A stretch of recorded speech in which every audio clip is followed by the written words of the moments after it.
Good morning, students.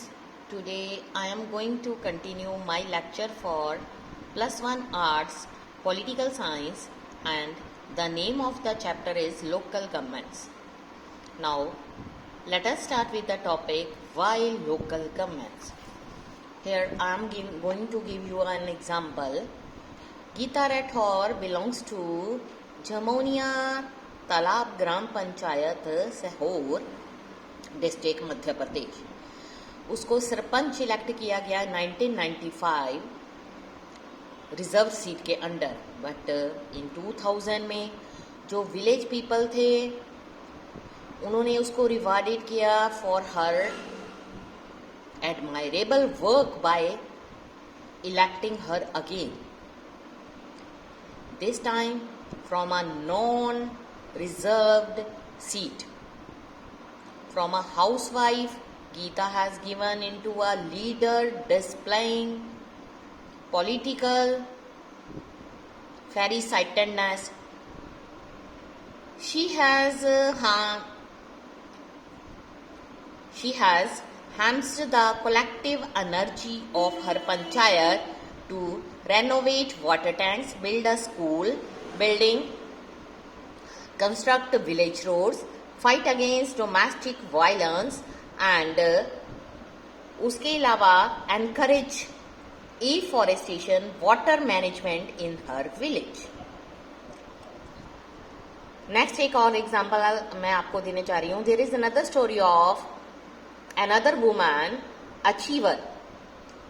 She was the president sarpanch of gram panchayat of Wayne Gavassal village of Tamil Nadu in 1997. Tamil Nadu government जो थी allotted 2 hectares of land to 71 government apply. The piece of land जो था fell within the vicinity of the Gram Panchayat. फिर क्या हुआ? On the instructions of higher authority the district collector of Kanchipuram directed the president of gram panchayat to pass a resolution endorsing the allotment of said land for the purpose already decided. The president Gram Panchayat refused to pass such an order, or collector issued an order to acquire the land. उसके बाद क्या हुआ? जो ग्राम पंचायत थी उसने एक writ petition file की in Madras high court against the collector's action. जो सिंगल जज बेंच ऑफ हाई कोर्ट उसने अपहेल्ड किया द कलेक्टर्स ऑर्डर और ये रूल्ड किया कि that there was no need to take panchayat consent. So panchayat ने अपॉइंट किया division bench against the single जज ऑर्डर. इस तरह से इन इट्स ऑर्डर जो डिवीजन बेंच था उसने रिवर्स कर दिया ऑर्डर ऑफ सिंगल जज. जज ने हेल्ड किया कि जो गवर्नमेंट है उसने ऑर्डर दिया है amounted to not only infringement of the powers of the panchayat but a gross violation of constitutional status of the panchayat. जो ये दोनों स्टोरीज हैं, these stories are not isolated incident. They are representative of larger transformation that is taking place across India, especially constitutional status was accorded to local government institution in 1993. Local government जो होती है वो government होती है village level पर, district level पर. Local government जो होती है about government for the common people. Local government जो होती है government that involves day to day life and problems of ordinary citizen. Local government believe करती है कि local knowledge, local interest, these are the essential ingredients of democratic decision making. So जो local government है also necessary for efficient and people friendly administration. जो advantage है local government का वो ये है कि सो नियर द पीपल, जो it is convenient for the people to approach the local government for solving their problems quickly with minimum cost. जो हमने स्टोरी ऊपर पढ़ी थी in story of Geeta Rathore, we notice that she was able to bring about significant change in Jamonia Talab because जो her proactive role था as a sarpanch of gram panchayat. Vengaivasal village जो था वो रिमेन वो भी एबल हो गया टू रिटेन इट्स लैंड और उसने right to decide what to do with the because of relentless efforts of gram panchayat president and member. So जो लोकल गवर्नमेंट होती है वो वेरी इफेक्टिव होती है in protecting the local interest of the people. Next हम ये स्टार्ट करेंगे कि जो democracy is about meaningful participation. It is also about accountability, strong vibrant local governments, और ये इंश्योर करती है both active participation and purposeful accountability. Geeta Rathore story जो है one of the committed participation. Vengaivasal village gram panchayat जो है उसके एफर्ट जो थे to secure its right over its own land, ये एग्जाम्पल है एक मिशन के to ensure accountability. It is the at the level of local government जो common citizens हैं can involved in decision making concerning their lives, their needs and all above that means development of the village. So in a democracy ये बहुत ज़्यादा necessary है. Different type of task हैं जो भी perform किए जाते हैं लोकल गवर्नमेंट के द्वारा. क्या उनको in the hands of local people और देयर रिप्रेजेंटेटिव के हैंड में रहने दिया जाए? कॉमन पीपल जो है more familiar with their local government rather than the government of state और national level. So they are also concerned with what local government does. और उसके अलावा they has failed to do as it has a direct bearing and impact on their day to day life.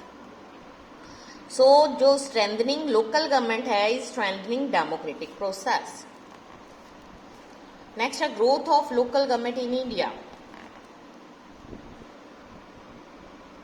Now let us start with the discussion how local government has grown in India, what our constitution say about it.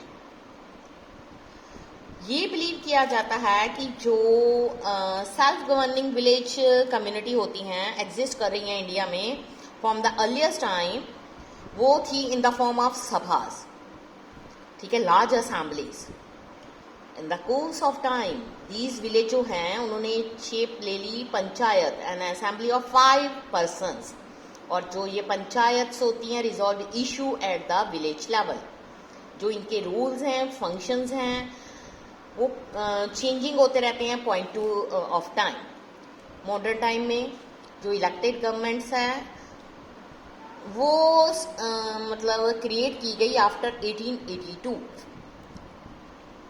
Lord Ripon जो voice राय थे India में उस time से, उन्होंने initiative लिया और उन्होंने local bodies को क्रिएट किया. चाहे उस टाइम पर इसकी जो प्रोग्रेस थी वो स्लो थी, लेकिन जो इंडियन नेशनल कांग्रेस थी उसने अर्ज किया the government to take necessary step to make all local bodies more effective. So government of India act 1919 बनाया गया. विलेज पंचायत जो थे उन्होंने नंबर ऑफ प्रोविंसेस को इस्टेब्लिश किया. उसके बाद जो ट्रेंड था कंटिन्यू चलता गया गवर्नमेंट ऑफ इंडिया एक्ट के अंडर 1935 तक. अगर हम बात करें during India's freedom, Mahatma Gandhi ji ने स्ट्रांगली प्ली किया था for the decentralisation of economic and political power. वो ये बिलीव करते थे कि अगर हम विलेज को स्ट्रेंथ देंगे, पंचायत इसके लिए एक इफेक्टिव डिसेंट्रलाइजेशन मेथड है. जितनी भी डेवलपमेंट इनिशिएटिव्स हैं वो लोकल इन्वॉल्वमेंट उनमें बहुत ज़रूरी चाहिए. इसलिए जो पंचायत्स हैं उनको लुक्ड अपॉन किया जाता है as instrument of decentralisation and participatory democracy.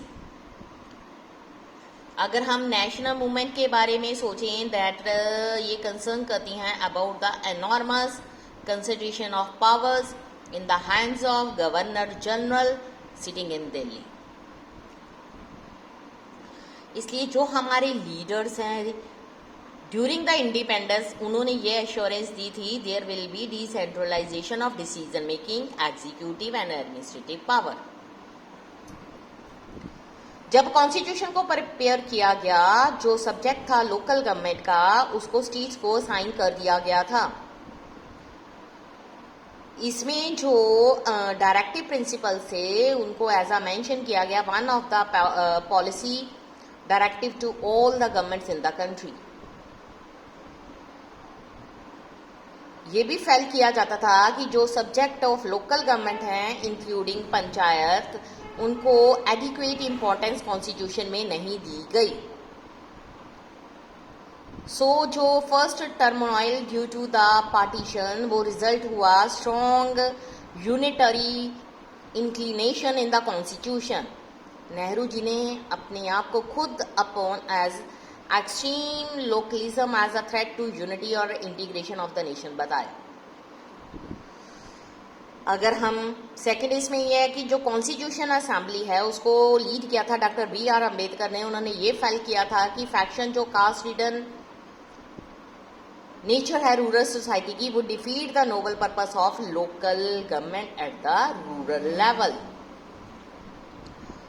Nobody denied the importance of people participation in development planning. बहुत सारे मेंबर्स जो थे कॉन्स्टिट्यूशन असेंबली के, वो चाहते थे कि विलेज पंचायत को बनाया जाए as a basis of democracy in India.